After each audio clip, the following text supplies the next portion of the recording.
اسلام آباد کے تعلیمی اداروں میں ترکیہ اور شام کے زلزلہ متاثرین کے لیے احتیاط جمع کرنے کی مہم شروع کر دی گئی ہے۔ اسکولوں میں طلبہ و طالبات ترکیہ اور شام کے عوام اور بچوں کے ساتھ یکجہتی کا اظہار بھی کر رہے ہیں۔ اسلام آباد سے دیکھیے عریشہ صغیر جو بچوں کے ساتھ موجود ہیں۔ عریشہ بتائیے گا کیسا جذبہ ہے ان بچوں کا؟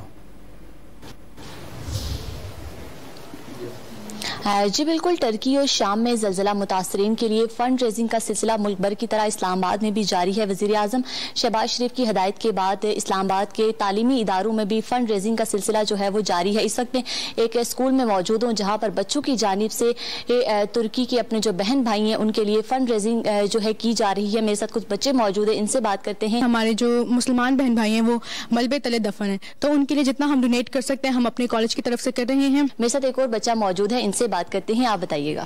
سب سے پہلے تو ہم اللہ تعالیٰ سے دعا گو ہیں کہ ہمارے ترکی اور سیریا کے بہن بھائیوں کی اس مشکل مدت میں ان کے لیے اللہ آسانیاں پیدا فرمائیں، اور دوسرا ہم ایز اے قوم مل کر ان کے لیے جتنا زیادہ سے زیادہ ہو سکتا ہے کنٹریبیوشن ڈونیشن جمع کریں گے جو ان کے لیے ہیلپ فل ثابت ہوں۔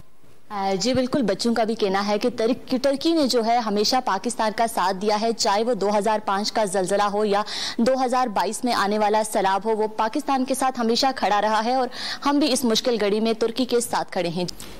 بہت شکریہ آپ کا عریشہ صغیر تفصیلات سے آگاہ کرنے کے لیے۔